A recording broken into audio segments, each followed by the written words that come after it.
What is up, guys? Matthew here, and welcome back to the Whoatics. And today I am bringing back my favourite series here on the channel, a series that I have loved doing, I would say annually, but it's not quite being annually, since 2014. It is the return of the Best Possible series, a series where we look through every single episode of the modern era of Doctor Who and create our perfect Doctor Who marathon. We go through all the series openers, pick our favourite, all the episode 2s, pick our favourite, etc, etc, before we have our perfect 13 episode series with our favourite Christmas special and additional special episode on the end. It is a lot of fun, and of course, since I did this last, we have had, I believe, maybe series 12 and Flux, or maybe just Flux and the specials, I'm not too sure, but we're going to go through them all today, and we are going to construct our perfect marathon. So until then, guys,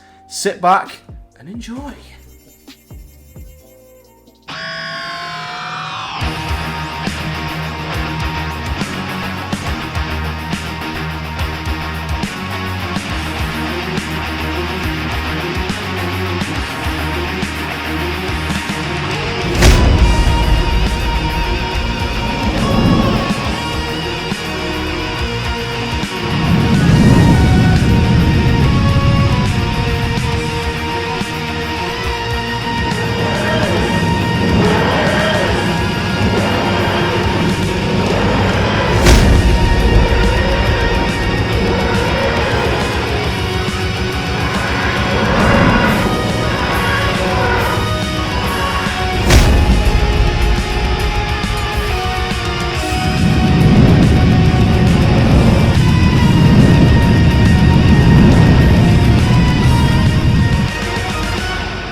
So then, before we get into the Best Possible Series 2022, let's look back at what it was in 2020. The last time we did this and we updated our Best Possible Series was post-Series 12, and this was what it looked like. So, from episode 1, we had our favourite series opener being Deep Breath. Our favourite episode 2 we had was Spyfall Part 2. We then had School Reunion, The Girl in the Fireplace, Fugitive of the Jadoon, Dalek, A Good Man Goes to War, Father's Day, The Empty Child, Blink, Turn Left, The Stolen Earth, Parting of the Ways, and our favourite special was The Waters of Mars. Now, as for this year, we are going to do things a little bit differently, as we are going to add an extra episode into the Best and Worst Possible series. Before, we sort of put the Christmas specials, or Festive Specials as they are now known, and all of the additional specials, like the 2009 specials, Planet of the Dead, Waters of Mars, we put them all together in one category, because there was, well, less of them. But now we've had a few more Christmas specials. We've also had additional specials with Eve of the Daleks being a new Christmas special. We've had Power of the Doctor and Legend of the Sea Devils being actual additional special episodes. We're going to put that in its own section, meaning we've got all the festive specials to choose from, and we've now got 5 possible additional specials to add on to the end. But without any further ado, let's get started with episode 1. So, episode 1, we have Rose, New Earth, Smith & Jones, Partners in Crime, The 11th Hour, The Impossible Astronaut, Asylum of the Daleks, Deep Breath, The Magician's Apprentice, The Pilot, The Woman Who Fell to Earth, Spyfall Part 1, and The Halloween Apocalypse. So, last time out, of course, we had Deep Breath as my favourite series opener, and the question is, has that been topped by The Halloween Apocalypse or replaced by any other series opener in the modern era that I may have took more of a liking to since? And the question is no, it hasn't. I thought The Halloween Apocalypse was a pretty average episode. It wasn't bad, it wasn't good, it wasn't great. I think it spent probably most of its time setting everything up, getting all the right pieces in the right places to set the Flux series off, which of course already had way too much to do on its own in only 6 episodes than probably what it could, so it was trying to do a million different jobs, trying to get everything set up and ready to go to kick on from in episode 2. So yeah, I thought the Halloween Apocalypse was an okay episode, introduced Dan quite well. I thought overall it was okay, but it kind of spent too long setting things up, so it it's not going to take the place of my favourite series opener. And what did come close, though, to Deep Breath, and I am going to start introducing a second place kind of thing for each of the episodes, so not too far behind Deep Breath would have been The 11th Hour, which is without doubt my second favourite series opener. I thought it set such a different, refreshing tone to what was a brand new era with a brand new Doctor. It had such a huge job reintroducing so many different facets of the show, and I thought it is such a fun episode that puts me in a great mood every time I watch it. I think it is fantastic, but it remains just behind Deep Breath, which I think did exactly that, but even more. I absolutely loved the introduction of the 12th Doctor. I loved the mystery surrounding his character. I loved how we didn't know which way his Doctor was going to go, how unpredictable he was in the beginning. I thought Clara had one of her best episodes here, as she, along with us, we both were together, companion and viewer, just not knowing what this new Doctor was going to be like and how he was going to act, and the final 20 minutes of this episode are absolutely incredible. When 12 finally gets into gear, when he finally confronts the half-faced man, it is an unbelievable Doctor entrance scene with the question of, did he push the half-faced man? I love that that was left open to your own interpretation. It is fantastic. And even more so, I love it when the 12th Doctor is finally suited up. He walks up to Clara, introduces himself fully to the viewer in this brand new suit, and lays down the law. It is an unbelievable intro, the best intro to any Doctor ever, and I mean classic Who as well in that. I absolutely love it. And even the phone call with the 11th Doctor at the end, I thought was a nice touch. So for me, Deep Breath will take some beating in terms of my favourite series opener, and it rightly keeps its place. I'm the Doctor. I've lived for over 2,000 years, and not all of them were good. I've made many mistakes, and it's about time that I did something about that.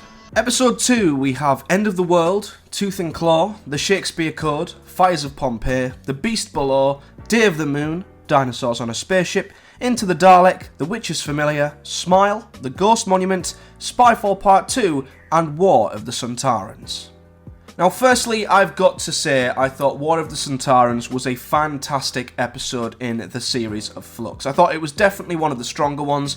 I loved the revitalised / I guess classic variants of the Sontarans. I thought it was a great direction to take them in, following, of course, the more potato head midget versions of the Sontarans, which I guess had kind of been not ruined by Strax, but more turned into something we would, I guess, assume were more comedic looking characters than what the Sontarans actually are. So it was right that they reverted their look to something different, give them a completely new outlook, and I thought they were great. But as I've mentioned many times with Flux, the Flux storyline was what hindered Flux. So it was a good episode, but it is not the strongest episode 2 for me. It is between two. Now, there are some good, some average, and some pretty poor episode 2s. It's a strange mix of episodes, but for me, it's between The Fires of Pompeii and the one I currently have, which is Spyfall. Now, these two have switched places many, many times. One time it's Fires of Pompeii, then I changed my mind, it's gone back to Spyfall, and the last time I did my best possible series, it was Spyfall Part 2. But upon rewatching the Chris Chibnall era recently, I have switched back to The Fires of Pompeii. Now, it's not because Spyfall is a bad episode. I think Spyfall Part 2 especially is a fantastic episode. I still adore it, I still think the Master reveal is fantastic, and the scenes at the end between 13, the Master, her being on Gallifrey, realising what has happened, are still some of the most gripping scenes in the whole of the Chibnall era. It's possibly my favourite scene of the 13th Doctor, or one of them. But The Fires of Pompeii for me is my favourite type of Doctor Who episode. I absolutely love it, and anyone who knows me will agree. I love it when Doctor Who takes a fictional, the fictional side of Doctor Who and mixes it in with a non-fiction, real-life historical thing and an historical event, and that's exactly what The Fires of Pompeii does. And to see Donna get put through such a stressful and hard-hitting experience so early in her time as the Doctor's companion was a fantastic but brave thing for Russell to do, and it worked perfectly. I think it's amazing. And to see the decision he has to make at the end, and Donna begging for him to just save someone, it really showed the value of what a companion is, because if she was not there, that family would not have been saved. She's the one who persuaded the 10th Doctor to save the family and at least save someone. Donna is begging the 10th Doctor to save someone, and you can the way he looks across at her, that is the Time Lord within right there. That is, I guess, the early days of the Time Lord Victorious, when Ten is hating his responsibilities, hating the fact that he has to make these decisions, and he would have just left their place. He would have gone if it wasn't for Donna, but she helped him save someone. But for what the story does, and for how it ends as well, between the Doctor and Donna, is incredible. So the Fires of Pompeii will take the place of Spyfall, and is once again my new favourite episode 2. Oh, Tam, just save someone. On to episode 3, and we have The Unquiet Dead, School Reunion, Gridlock, Planet of the Ood, Victory of the Daleks, The Curse of the Black Spot, A Town Called Mercy, Robot of Sherwood, Under the Lake, Thin Ice, Rosa, Orphan 55, and Once Upon Time. Now, my current favourite episode 3 is School Reunion, but this, again, like episode 2, continues to jump between two options. It's between School Reunion and Rosa. Now, I adore both these episodes. I love School Reunion for the return of Sarah Jane Smith. I love the characters in it. I love the Krillitane. I think the setting of a school, especially when I was that age, felt so relatable and so scary as well as a kid watching that. It's an episode that's really stuck with me, and I think the ending with K9 is fantastic, and it was the springboard to the Sarah Jane adventures, so I adore it for that. But Rosa is also an incredible episode, and when I rewatched Rosa in my recent Modern Who or Chris Chibnall era marathon, it took my breath away. I always loved Rosa. I always thought it was great. But when I rewatched it recently, I had to just pause and just stop and just think about the episode after it had finished, because it truly had a real effect on me. As I just mentioned with the Fires of Pompeii, this episode is very, very similar. It's a non-fictional historical event with Rosa Parks, but mixed in with fictional Doctor Who. And again, it's done so well. And again, it tackles the Doctor's morals and decision making, and it's exactly like the Fires of Pompeii in terms of the fact that the Doctor and her companions have to put time back together. They have to make sure that everything stays in place, but without realising in doing so, they become a part of it. And that final scene on the bus is jaw-droppingly good, when the Doctor and her companions, who are already in the minority and are in a very difficult position in the 1950s as it is, they have to play a part in making sure Rosa Parks sits in the seat that she does, she gets arrested, and of course in turn changes history. And as awful as it is that they caused that moment, and you can see it, one moment that really stands out to me, as well as the 13th Doctor, just with such a great subtle performance when she's just staring dead. She cannot move, she looks frozen. It's also when Graham looks at her and there's tears in his eyes, and he just does not want to be a part of this, and you can see how tough it is for his character.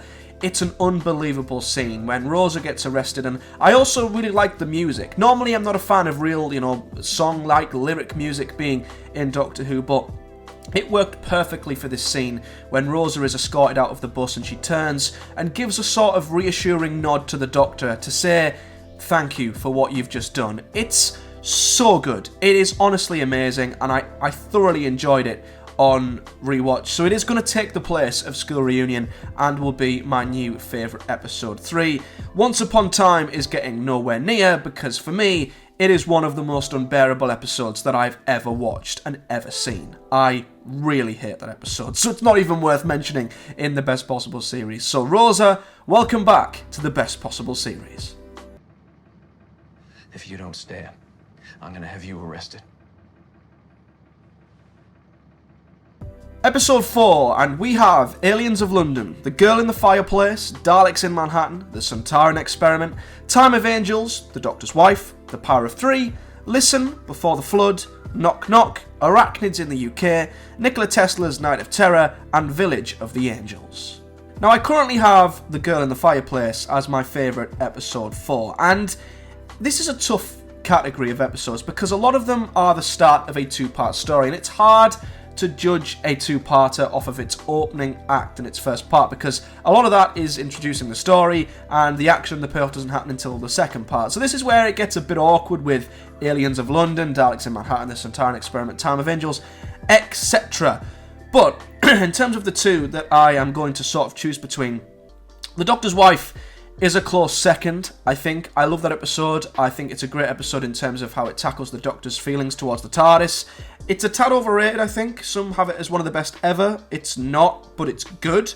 I'll give it that. And Village of the Angels come mighty, mighty close as well. I love the Angels. Anyone who knows me knows that they are my favourite villain in all of Doctor Who. And I thought Village of the Angels did a great job taking the Angels into a different place, and we all thought that you can only do so much with the Angels. It's hard to keep them original and take them into a new setting and do things differently with them, but they did in Village of the Angels. I thought they were written really well. There were some really, really great scenes with them, and I thoroughly enjoyed their part in it. I love the connection with the Division, and I say often that Flux is the worst part about Flux, because I feel like it intruded in some of these stories too much and actually ended up negatively affecting them. But I thought Flux complemented Village of the Angels more than it did other episodes and wasn't as much of an intrusion. So I really liked Village of the Angels, but it just isn't quite my favourite episode 4. In fact, I think I'm going to make it my second favourite ahead of The Doctor's Wife. But The Girl in the Fireplace remains to be my favourite episode 4. I think it's a beautiful story of Doctor Who, and one of the very few times where I actually like the Doctor in some form of romance. You know, I do not like it when the Doctor is in love with the companion. It doesn't matter which Doctor, which companion, I just don't like it. But I really love how beautiful this episode is, that the Doctor gets such a connection with Madame de Pompadour, and over time, you see it throughout history, they get more and more connected, they have more and more feelings for each other. The relationship between the two of them is amazing. When he's going from one window to the next, to the fireplace, of course every time he comes back she's gotten a lot older, and I find it really heartbreaking that when he comes back he feels like he can save her, he feels like he's got the answers, but he's missed her and she's already passed away. She was such a good character. I loved the 10th Doctor in this. I thought the two different sides of the story on the ship and in France were fantastic, and it is one of them really good timey-wimey episodes by Stephen Moffat that works beautifully. I absolutely love it. It's very close between that and Village of the Angels. Maybe I'll change my mind if I watch Village of the Angels again, but for now, The Girl in the Fireplace remains to be my favourite episode 4. Episode 5, and we have World War III, Rise of the Cybermen, Evolution of the Daleks, The Poison Sky, Flesh and Stone, The Rebel Flesh, Angels Take Manhattan, Time Heist, The Girl Who Waited, Oxygen, The Saranga Conundrum, Fugitive of the Jadoon, and Survivors of the Flux. Now, I don't think there's too many great selections here of the episode 5s. Again, as I mentioned, a lot of them are the second part of a two-part story, or some are the first part of a two-part story, so it's so difficult for them to stand out as their own individual episode. And other than that, the rest aren't that great. You look at Rebel Flesh, you look at Time Heist, Girl Who Died, Oxygen, very average. The Saranga Conundrum is dreadful in every way. And Survivors of the Flux, again, it was a victim of trying to do too much in too little time. And towards the end of Flux, it got very, very messy in terms of how they were trying to wrap it up with so many characters, so many plot threads. It felt really hard to follow and it just made hardly any sense and was just a convoluted mess towards the end, and Survivors of the Flux certainly was that. So it's not an episode I particularly enjoyed watching and will not be jumping into my best possible series. And other than that, there's not too many options. You know, Fugitive of the Jadoon is my current favourite episode 5, and the only competition I have to that was what was there before it, and that was the Angels Take Manhattan. Now, I love the Angels Take Manhattan because of the Angels. I love how the story is parallel with Melody's book and the events of what happened. Again, it seems like it's this fixed linear timeline that cannot be interrupted no matter what the Doctor does, and I find it weird how in some episodes he's trying to keep time in a strict line, like in Rosa, where nothing can intervene, Whereas in Angels Tip Manhattan, it's like they're trying to break this linear line and trying to break what is inevitably going to happen to Amy and Rory, and no matter what they do, the angels will come for them.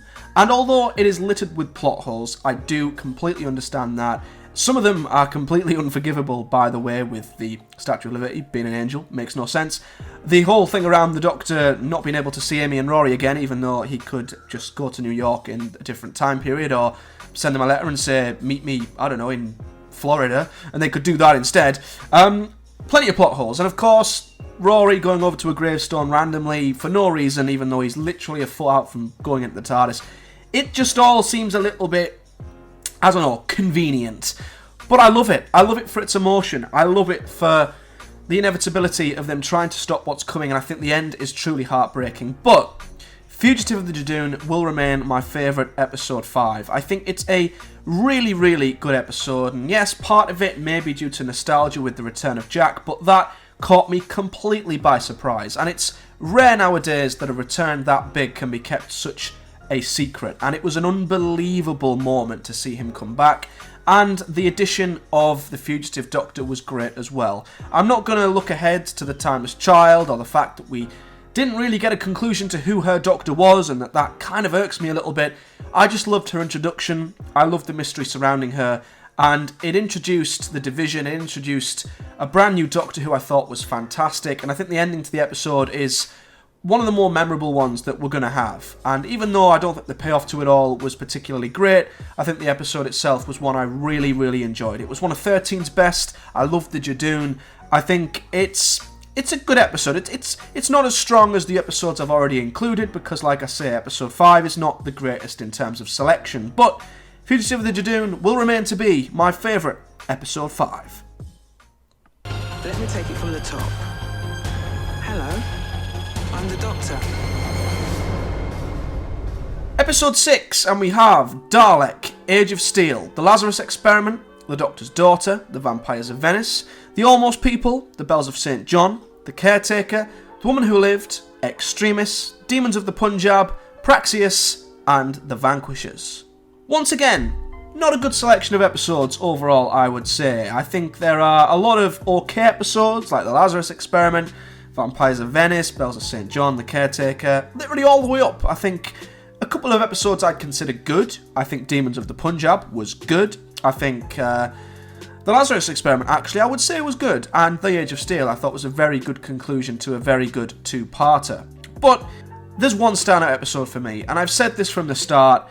It will take an unbelievable episode to beat it, and that, of course, is Dalek. I've praised this episode more times than enough. I think it's the best Dalek story of the modern era.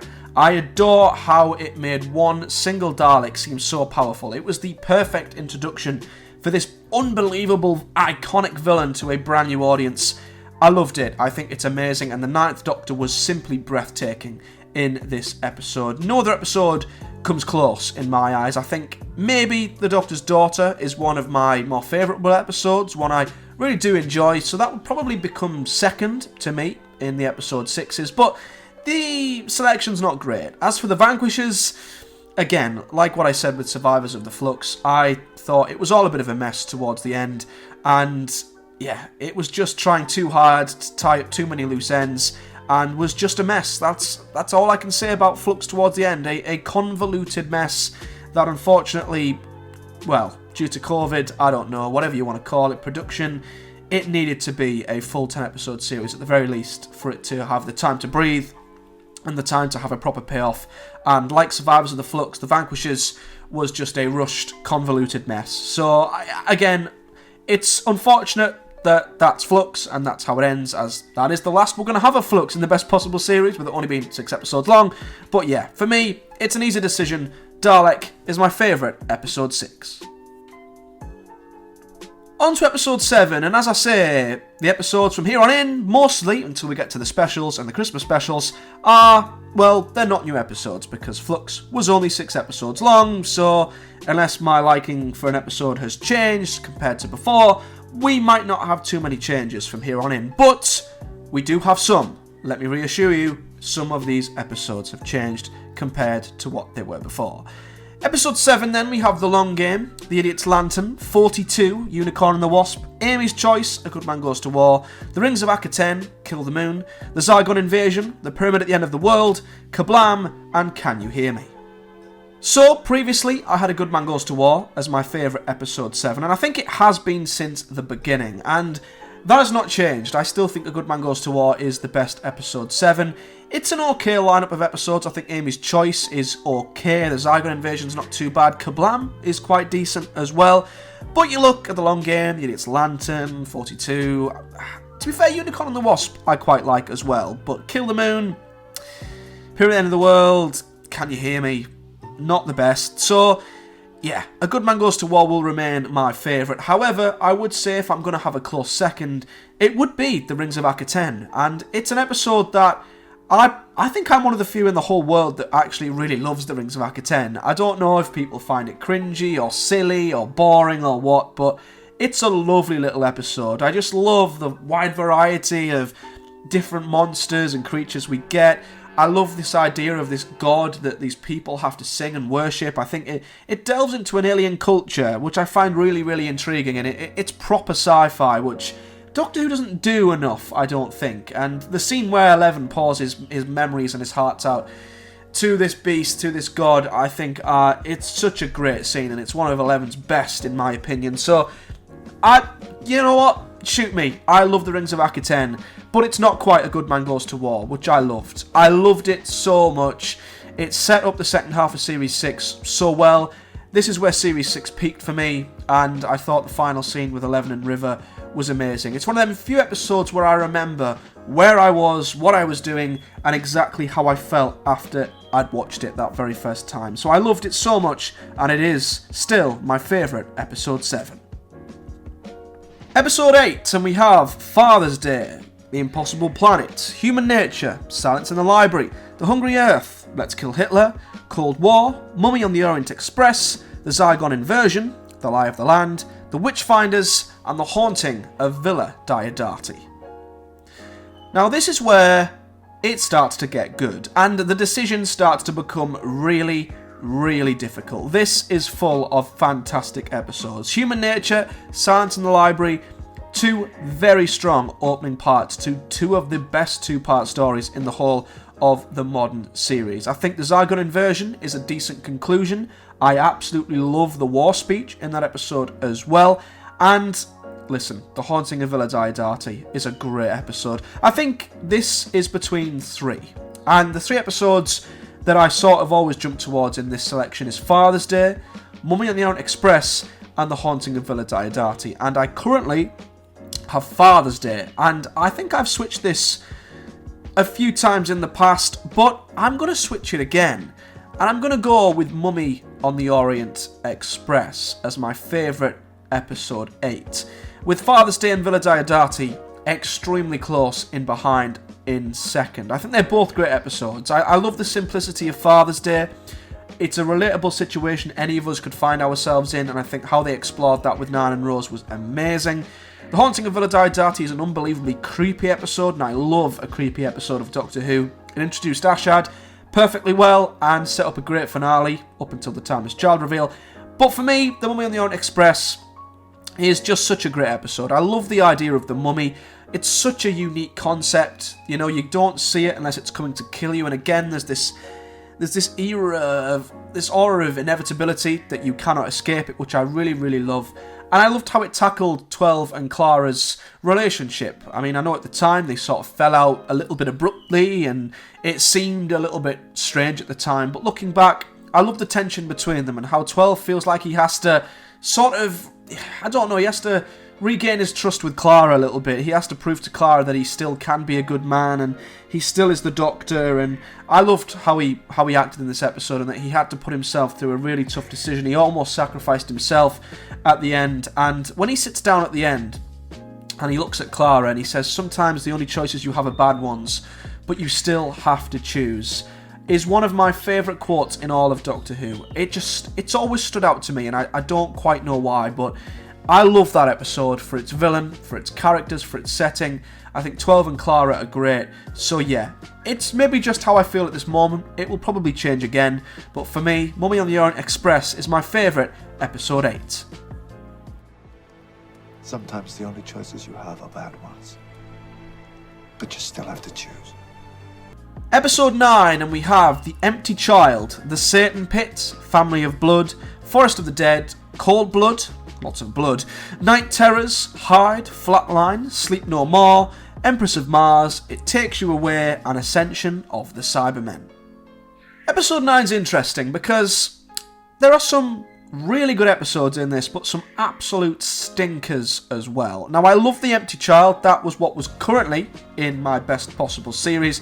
But like I say, it's always hard putting the start of a two-part story in there and the end of a two-part story in there. And I love The Empty Child.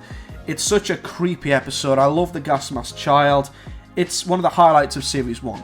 But I've swapped it out for something else. And that episode is The Satan Pit. Because I rewatched that episode not too long ago and I loved it. I don't think there's anything else that comes too close to them two. I think Forest of the Dead is another decent conclusion to a very good two-parter, as is Family of Blood. I think the first 4 episode 9s from Series 1 to Series 4 are all very, very strong. It gets a little bit average after that with Cold Blood, Night Terrors, Hide. Flatline's very good, I will say that. But Sleep No More, Empress of Mars, It Takes You Away, very average. In fact, Sleep No More was absolutely dreadful. So nothing comes close to the first kind of 4. And I think the top 2 are The Empty Child and The Satan Pit. But The Satan Pit for me is my new favourite episode 9 because I loved the conclusion to that two-parter. I thought the Ood were unbelievably creepy. The scenes where they're crawling through the air vents and their life signs don't pop up on the scanner. I remember watching that as a kid and being absolutely terrified, and it still sticks with me today. I thought they were amazing. The idea of the beast as well is something unique that Doctor Who can only ever touch upon maybe once. You know, the idea of the devil, is it real, is it not? And the fact they touched upon that without giving an answer, I thought was really, really cool. I loved that it tackled the Doctor's beliefs, the beliefs of some of the humans, and all seemed lost at the very end. It seemed like they were all going to a black hole, and the Ood had won, and the devil had won. And I'll never forget the joy I felt when the Doctor smashes them big vases, I think they were, and gets blown onto the back of the TARDIS. And when he looks up and you see the TARDIS, the joy and the music and that moment just stands out to me. I absolutely love it.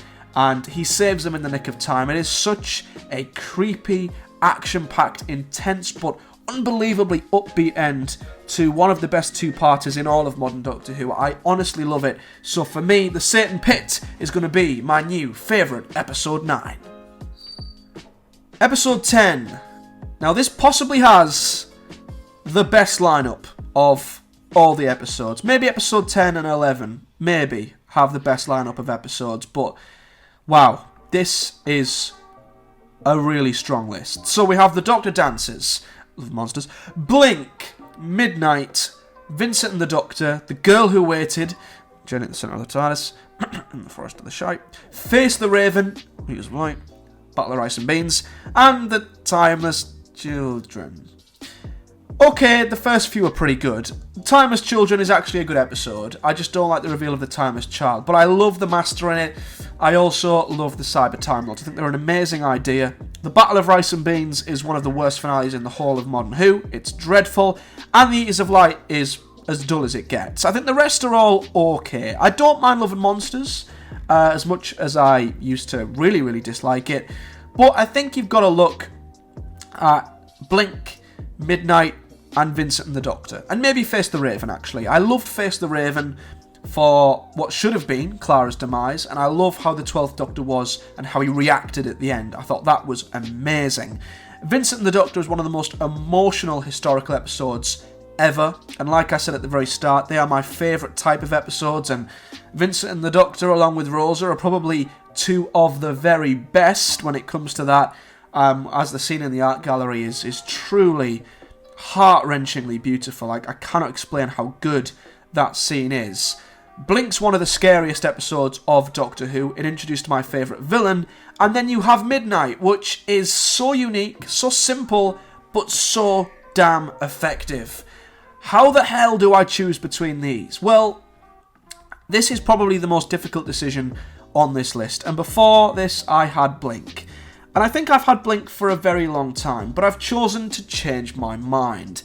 And I'm going to go with Midnight as my favourite episode 10. Now, I cannot split Blink, Midnight, and Vincent and the Doctor. I think Face the Raven's a little bit behind just because I just can't look back on it in the same way following what Hellbent did. So, these are the three.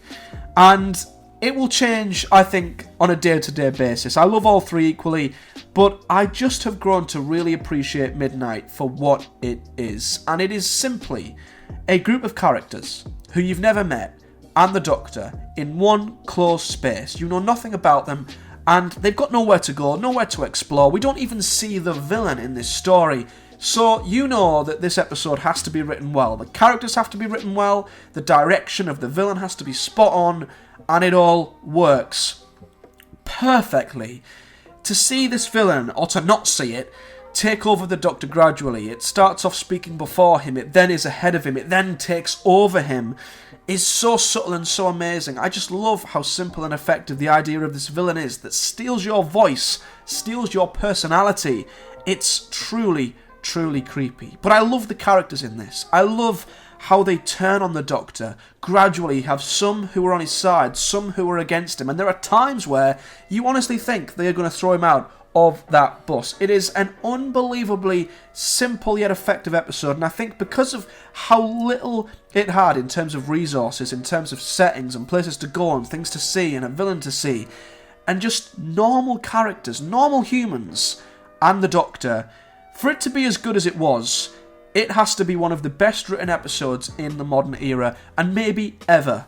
And that is what Midnight is for me. One of the best written episodes ever. I love it, and I think it deserves its credit, and that is why it is taking the very tough position of being my favourite episode 10. Episode 11 now, and this is where we wave goodbye to the Jodie Whittaker era, as of course them series did not go any longer than 10 episodes, so our selection is slightly smaller, and we have Boomtown, Fear Her, Utopia, Turn Left, The Lodger, The God Complex, The Crimson Horror, Dark Water, Heaven Sent, and World Enough and Time. Now, my current favourite episode 11 is Turn Left, and there are some really good, decent competition in this category. I think Utopia is an unbelievable episode. It's technically the opener to a three-parter, but the build-up and the reveal of the return of the Master and how the Yana story arc come round full circle to that whole reveal and that epic cliffhanger was utterly amazing. I think Utopia is a very good episode. I think the God Complex is okay as well, and I think you also have to look at World Enough and Time and really appreciate how good of an opening two-part finale that was, with of course the return of the Master, or John Sims' Master, at the very end. As predictable as it was, and as of course we saw that had been revealed in the media before, I still appreciate it for being a really good cliffhanger. But there are two episodes that I think are at the top of this list, and it is between Turn Left and Heaven Sent. Heaven Sent is one of the best character pieces ever in Doctor Who. It's unbelievably written and performed by Peter Capaldi, and to carry that episode all on his own is a testament to how good of an actor he is and how good of a doctor he is given the material to utilise, and it's one of the best episodes in terms of it taking, again a bit like Midnight, a really simple concept with not too much room to manoeuvre in. You know, it's the same setting repeated over and over again with one villain that I loved in The Veil. The fact that it can last 45 minutes and continue to refresh and develop and continue to engage you is amazing. And the cliffhanger again to Gallifrey being back was unbelievably good. It's a shame that it led to it being utterly wasted in Hellbent, but anyway. As good as Heaven Sent is, it's not quite Turn Left. And like I said before with the Satan Pit and the Devil, Turn Left is an episode that you can only really do once, and it explores the world of, well, the world of Doctor Who without the Doctor. And it's a world that you can only ever explore once, I think, unless you do it again in the very, very far future. But without ripping off this episode by doing so, it's so unique, and it's such an interesting concept to see Donna just simply by being tricked into taking a different decision, and how that changes the whole of the universe is so intriguing. I mean, it's basic time travel, right? It's the butterfly effect. You stamp on a butterfly in the past and it creates a nuclear war in the future. But that is how fragile the world is, and how fragile time is, and how all of our lives are intertwining with one another. One decision that you make 5-10 years ago could put you in a completely different position to where you are today. And it's a very relatable concept, even though, of course, it's I guess a very obscure one and a very ambitious one, and one that doesn't seem too realistic. It's kind of true, and to see that explored in Doctor Who with the main character is so intriguing. To see what would have happened if he had been killed, by the Rachnos that day. What would have happened when it had come to the Atmos invasion, the Titanic, what happened with the Daleks in the end of Series 4. It's amazing to see that world, and of course it brings back Rose Tyler. She helps Donna get the timelines back and make the right decision. It's such an intriguing episode, and it's so unique. It's one I never ever get tired of rewatching, with my favourite Doctor and my favourite companion. And of course, it doesn't just finish there. It sets up a cliffhanger to one of the most eventful finales ever in Doctor Who, which I will get onto. So yeah, Turn Left will take some beating and is my favourite episode 11. Bad wolf. What does it mean? Episode 12, and this is where the finales either begin, if it's an RTD episode, or they end, if it's, well, some of the Moffat episodes, because of course, everything post Series 7, well, Series 8 onwards, we only had 12 episodes, at least in Series 8, 9 and 10. So, episode 12, we have Bad Wolf, Army of Ghosts, Sound of Drums, The Stolen Earth, The Pandorica Opens, Closing Time, Nightmare in Silver, Death in Heaven, Hellbent, and The Doctor Falls. I currently have The Stolen Earth in my best possible series in episode 12, and although there is great competition here, and when I say great competition, I think Bad Wolf is a fantastic opener to a great finale. Same can be said for Army of Ghosts.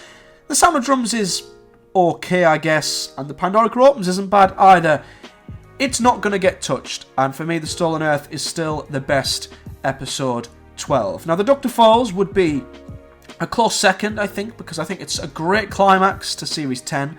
I loved the 12th Doctor facing off with Two Masters, and that speech where he talks about just being kind to the two of them, and you think he's going to turn them, but he doesn't quite do it, is great. And I think Missy's character develops really well in this episode too, how she turns on the Master, and how the Master, ironically, of course, kills himself in the end is great. But the whole climax to what happens with Bill, the 12th Doctor getting literally shot down at the end, it's such an impactful death for a Doctor. It's one of my favourite finales. It's a bittersweet moment because Nardole, of course, has a kind of happy ending, as does Bill, but 12 is facing death and is on the brink of regeneration after facing the Mondasian Cybermen, who were incredible. It's a great finale, it really is, but The Stolen Earth just takes top position for me because of how well it did with the job it had to do. From Turn Left, it had to introduce all these amazing characters back into this world of Doctor Who. We had the return of Rose, Mickey, Jackie, Sarah, Jack. Wilf was in it, he played a great part. There was so many incredible characters. It was like the Avengers of Doctor Who, and the way Russell was able to introduce them all, of course, Harriet Jones came back too. It was amazing, and he gave them all equal screen time. He kept the story rolling at a great pace, and let's not even get started on the cliffhanger. It is, like I said earlier, one of the very few moments where I remember where I was, what I was doing, and how I reacted when Ten got shot by the Dalek and was on the brink of regeneration. It's probably one of the most gobsmacking cliffhangers ever in Doctor Who. It's unbelievable. But how all these characters come in from all their different places and different angles all converge at the very end with that amazing cliffhanger. I don't know how Russell did it. I don't know how he managed to write all of this into The Stolen Earth as well as he did, but it's an unbelievable start to a great two-part finale, and undoubtedly is my favourite episode 12. But you can't. I'm regenerated. Episode 13, and we of course now wave goodbye to the Peter Capaldi era as well, as we are strictly between Series 1 and Series 7. So, we have Parting of the Ways, Doomsday, Last of the Time Lords, Journey's End, The Big Bang, The Wedding of River Song, and The Name of the Doctor. Choosing between finales is very difficult because they're all, of course, big, they're all bold, they all have big stakes, they all are usually really eventful, and most times can be classed as the best episode of that series, or one of the best episodes. And I currently have Parting of the Ways because it's such a good finale with the Ninth Doctor regenerating, all seems lost until Rose comes back, and I think the Daleks and the Emperor are absolutely amazing in it. It's such a beautifully subtle, impactful, great emotional regeneration. I think it's an amazing finale, it really, really is. But choosing between that and Doomsday, which of course has the Daleks and the Cybermen and Rose's departure, Last of the Time Lords is okay, but not one of my favourites. I think Journey's End is incredible up until the end. I think it's a bit too convenient how Donna... And I love the idea of the Dr. Donna, by the way, and I love how heartbreaking it is that Donna has to forget and all her memories are wiped. It's maybe the most cruel ending to a companion's time in Doctor Who. I honestly think it's great. I just find it really convenient that this huge, powerful Dalek race, who we believe are meant to be the most powerful ever, and their creator, are defeated by Donna pushing a few buttons on a panel in their ship. I mean, why would the Daleks even have that there? I've never understood that.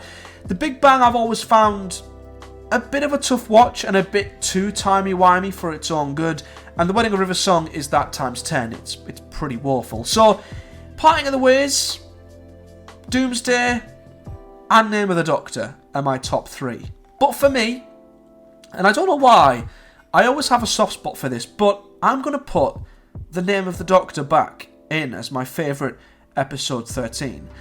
And again, it's another kind of character piece on the Doctor, and I love it. I loved how it was not only building towards the 50th, but also 11's regeneration, and I think it did that job perfectly well. For both of them episodes, of course, the cliffhanger speaks for itself when they enter the Doctor's time stream and we find out that John Hurt is suddenly the Doctor and there's a brand new Doctor we've never seen before. It was unprecedented and an amazing cliffhanger leading into the 50th. But I also loved it for how it set up 11's regeneration with Trenzalore. Of course, it's this place that we see him literally break down when he hears of it, and it's a scene that brings tears to my eyes every single time when we see 11 react like that, because we rarely see him get that upset. But it really hit you hard and made you realise that this Doctor was close to the end, and he knew his death was coming. But not only his death, not only a death as in he can regenerate, his actual end of his 13 life limit. So I thought The Name of the Doctor set that up perfectly, and to see the Great Intelligence come back is always a great thing to see. I just love the episode, and I love how it built up to the 50th and the regeneration story as well. I think it did both of them jobs fantastically well, and I just love 11 and Clara in it, and I think the cliffhanger is unbelievable. So, it's a tough choice, it really is, but I'm going to put The Name of the Doctor in there as my favourite episode 13. And it was Trenzalore, it was definitely Trenzalore.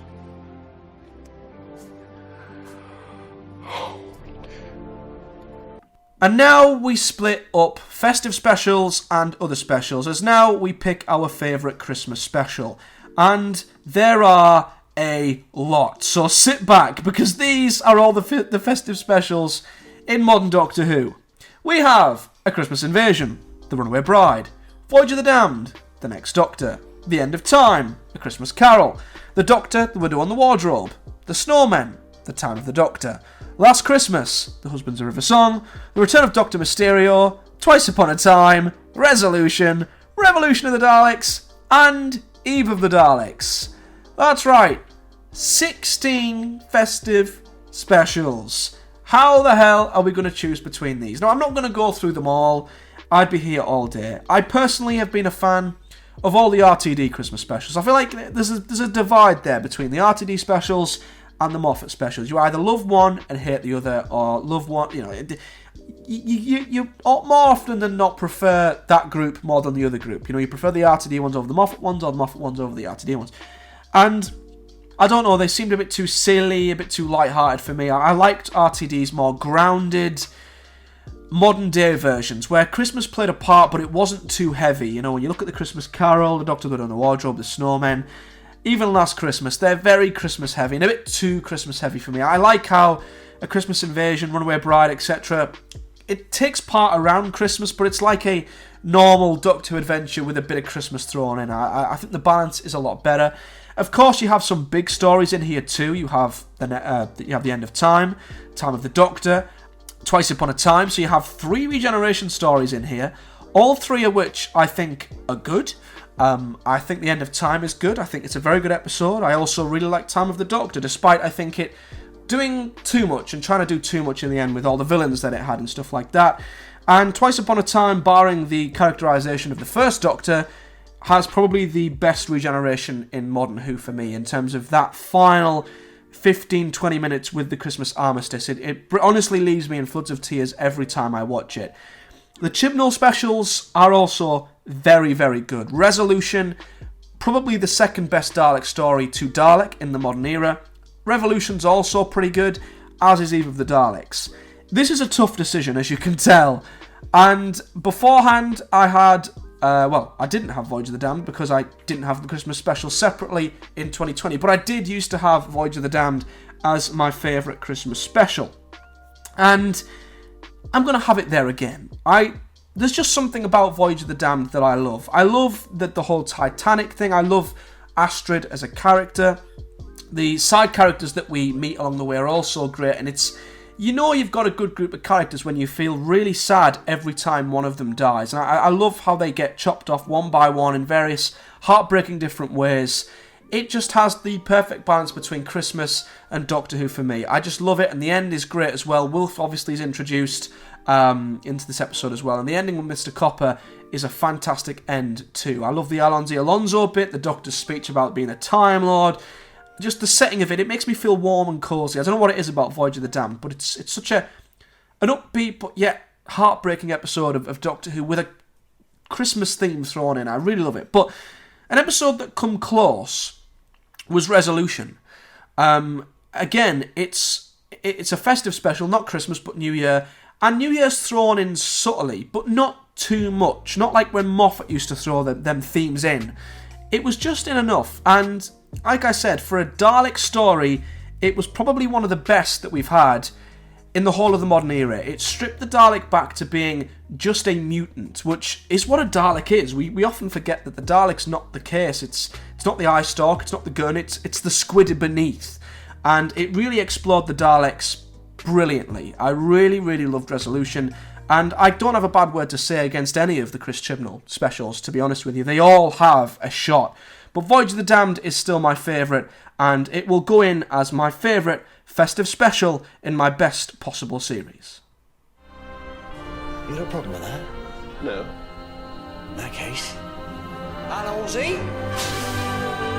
And finally, other specials, or an additional special, or the best of the specials, and bloody hell, what a selection we have here. So we have Planet of the Dead, The Waters of Mars, The Day of the Doctor, Legend of the Sea Devils, and The Power of the Doctor. This is a mixed bag, because some specials are of course anniversary specials, some are Easter specials, some were there to plug a gap, and one is my favourite episode of all time. So, for me, you look at Planet of the Dead and Legend of the Sea Devils, they are average at best. I actually like Planet of the Dead. I don't think it should get a lot of the hate that it does. I don't understand why it does, to be fair. Legend of the Sea Devils was utterly dreadful in every flipping way. So that's not even going to enter the conversation. But then you've got to choose between The Waters of Mars, the 50th, and the 13th Doctor's regeneration, which might as well have been the 60th, with 9 flipping Doctors and the return of the classic Doctors. Now, I'm not going to discuss Power of the Doctor in much detail, because we've literally just done a review of it. But I thoroughly enjoyed it, and I think it's a fantastic, brilliant way for 13 to end, and it was a great ending to the Chris Chibnall era. I love the 50th too. It wasn't as much of a celebration as we maybe hoped, but it contains one of my favourite scenes ever with the All 13 moment. And of course, seeing multiple Doctors together with 10, 11 and the War Doctor was great. And you had the Curator at the end as well. I love Dave the Doctor. But anyone knows that this place will always be for the waters of Mars, because it is the greatest episode of all time, in my opinion. It's my all-time favourite episode of Doctor Who. And I am going to do a video essay specifically on why so in another video, but it's just the best. How it explores the 10th Doctor with the Time Lord victorious, with him being so close to death. The fact that he enters a fixed point in time with these characters who he desperately wants to leave, but he has to save them because he's the Doctor. And how it all just unravels and goes wrong for him, and he just flips and loses it when he realises that there's nothing he can do. And we finally see what the Doctor would be like with all of his power and everything he has at his disposal if he does not have a companion by his side. And the ending with the Time Lord victorious honestly takes my breath away each time. And I love Adelaide Brooke, I love The Flood. I will do a video essay on why this is my favourite episode of all time, do not worry, because I honestly could be here for another hour just telling you why I love it. But for me, The Waters of Mars is my favourite episode of all time, and my favourite special of the modern era. For a long time now, I thought I was just a survivor, but I'm not. I'm the winner, the Time Lord victorious. So guys, there is my best possible series 2022. If you've stuck with me throughout this whole video, thank you so much. These videos only get longer because, well, we have more and more episodes to discuss. But to finish, my best possible series looks like this. We have Deep Breath, The Fires of Pompeii, Rosa, The Girl in the Fireplace, Fugitive of the Jadoon, Dalek, A Good Man Goes to War, Mummy on the Orient Express, The Satan Pit, Midnight, Turn Left, The Stolen Earth, The Name of the Doctor, Voyage of the Damned, and The Waters of Mars. So then guys, there you have it. That is my best possible series 2022. If you have enjoyed this video, do smash that like button and subscribe for much more, as next up will be the evil twin to this video. That's right, it will be the worst possible series, where we, instead of constructing our perfect marathon, we construct our, well, worst marathon. You know, if you were to be sat in a room, tortured for eternity, what run of Doctor episodes would you hit to watch on a loop forever? That's your worst possible series. So we're going to be doing exactly this, but picking our worst in the next one. So stick around for that. It is a load of fun. Like I say, hit the bell so you are notified when that does drop, and please do comment below your best possible series, and when you've got some time aside, why not watch your best possible series? I'm sure it will be a load of fun. But until next time guys, thank you so much for watching. I will see you in the next one.